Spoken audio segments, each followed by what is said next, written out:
Mama, please tell me the truth. You have never looked so afraid.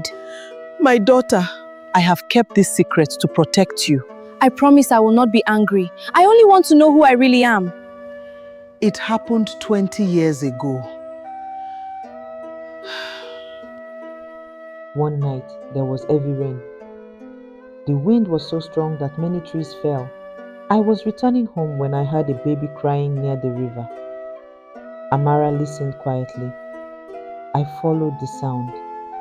There, beside the river, I found a little baby wrapped in a beautiful blue cloth. The baby was wearing the necklace around your neck. Mama Ugo gently touched the necklace. I waited for hours, hoping someone would come looking for the child, but no one came. So I carried the baby home. I raised her as my own daughter. Amara's eyes filled with tears. That baby was me? Mama Ugo nodded. Yes. I never knew who your real parents were. I only knew that someone had lost a precious child. Amara hugged Mama Ugo tightly. You are still my mother. You fed me. You cared for me. You loved me. Mama Ugo smiled through her tears, and I always will. Just then, the necklace around Amara's neck began to glow again. A soft blue light filled the room. The water inside a clay pot started to move by itself. Tiny waves formed without anyone touching it. Amara stepped back in fear. Mama, why is this happening? Before Mama Ugo could answer, a loud voice echoed outside. Everyone must gather at the palace now. Across the village, people hurried toward the palace square. No one wanted to disobey the king. At the same time, Obina and Annemiri reached the edge of the village. Annemiri looked around. Everything felt strangely quiet. There should be children playing, she whispered. There should be laughter. Obina frowned. Something is wrong. An old man hiding behind a fence saw them. He hurried over and whispered, Do not go to the palace. The king is waiting for you. He says he wants to show the whole village what happens to anyone who stands against him. Obina looked at Nemiri. If we run away, innocent people may suffer because of us. Nemiri nodded. Then we will face him together. They walked toward the palace with courage. Inside the palace courtyard, King Nnanna stood before the frightened villagers. A wicked smile spread across his face. You have all gathered here to witness the truth, he announced. He raised his hand. The palace guards dragged out a prisoner in heavy chains. The prisoner's head was covered with a black cloth. The crowd gasped. Amara's heart began to pound. She did not know why, but she felt that whoever was under that cloth was connected to her life. King Nnanna laughed loudly. Today, he said, the last secret of the river will finally die. The guards reached for the black cloth and slowly began to pull it away. It is Mama Ugo, an old woman cried. Amara's eyes filled with tears. Mama, she ran forward, but two soldiers blocked her path. Please, she cried, she has done nothing wrong. Mama Ugo smiled weakly. My daughter, do not cry. King Nnanna stood up from his throne. His voice was loud. This old woman has hidden a dangerous secret from the kingdom. The villagers looked at one another in confusion. What secret? Someone whispered. The king pointed at Mama Ugo. She has lied to all of you for 20 years. Amara shook her head. No, she's a good woman. King Nnanna laughed. Then let her speak. He looked at Mama Ugo. Tell them the truth. Mama Ugo closed her eyes. Then she slowly opened them again. Yes, she said softly. I found Amara as a baby beside the river. The crowd gasped. I did not steal her. I found her alone during a terrible storm. I raised her with love. I never knew who her real parents were. The villagers began talking loudly. So Amara was not born in our village? Who are her real parents? Before anyone could answer, A voice came from the entrance of the palace. Because I am her mother. Everyone turned.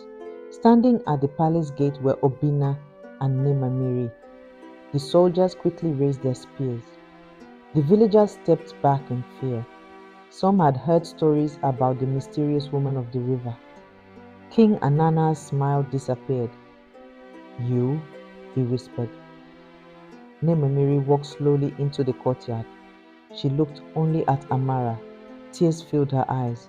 My daughter. Amara stared at her. Her heart beat faster than ever before. She did not understand why. She had never seen this woman before. Yet, she felt safe. She felt loved. She felt as if she had known her all her life. Nnanna gently held out her hand. When you were a baby, you wore a blue cloth. You wore a necklace with the river's mark. I searched for you every day. I never stopped loving you.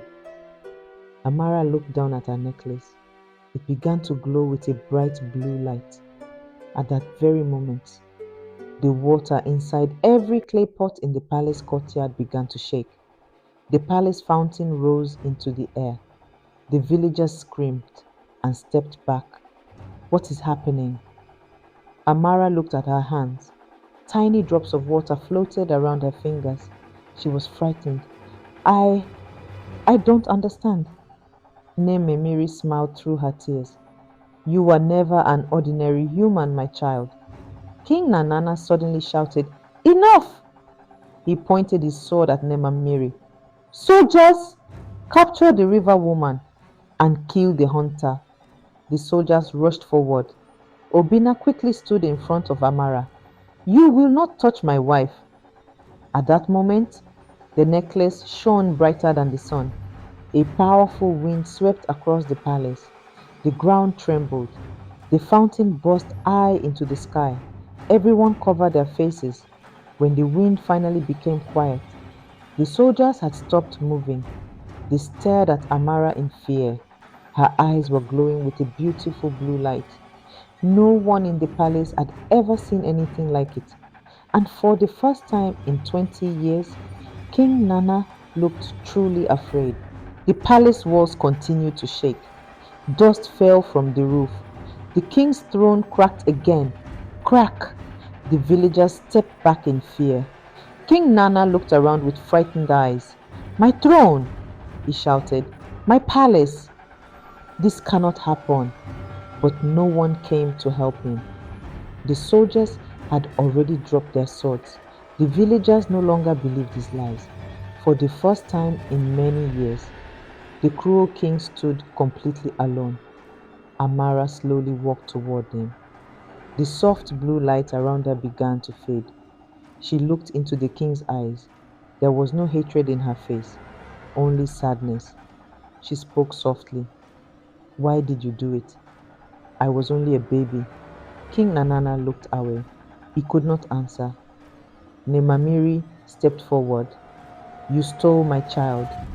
You filled my life with tears. You made a mother search for her daughter for 20 years, Mama Ugo added quietly. And you made a little girl grow up without knowing who she really was. The whole courtyard became silent. At last, the king spoke. When you were born, the oracle came to me. It said that a child from the river would one day end my wicked rule. I became afraid. So I ordered my soldiers to steal you. I thought I could change my future. He lowered his head. But my fear made me become even more cruel. The villagers looked at one another. Now they knew the truth. Obina stepped beside Amara. You caused pain to many people. But the truth has finally won. Just then, the oldest elder in Umuoji walked into the center of the courtyard. He leaned on his carved walking stick. My people, he said, a kingdom cannot stand without justice. He turned to King Nnanna. You will no longer rule Umuoji. The villagers raised their voices together. No more lies, no more fear, no more cruelty. King Nnanna slowly removed his crown. His hands trembled. He placed it on the broken throne. Tears filled his eyes. I had everything, but greed made me lose it all. No one celebrated, no one laughed, because everyone had seen how fear and greed could destroy a person's life. Nemiri walked to Mama Ugo. She held both of Mama Ugo's hands. You protected my daughter when I could not. I can never repay you. Mama Ugo smiled. You owe me nothing. Seeing you together is enough. The two mothers embraced. Amara hugged them both tightly. I will never choose between you. You are both my family. The villagers smiled through their tears. Obina wrapped his arm around Amara. You will never face the future alone. As the sun began to set, Nemiri took Amara to the river where she had been born. The water became calm. Small blue lights danced across its surface. Nemiri smiled. The river remembers you. Amara knelt and gently touched the water. Suddenly, the river began to glow. Tiny waves circled around her hands.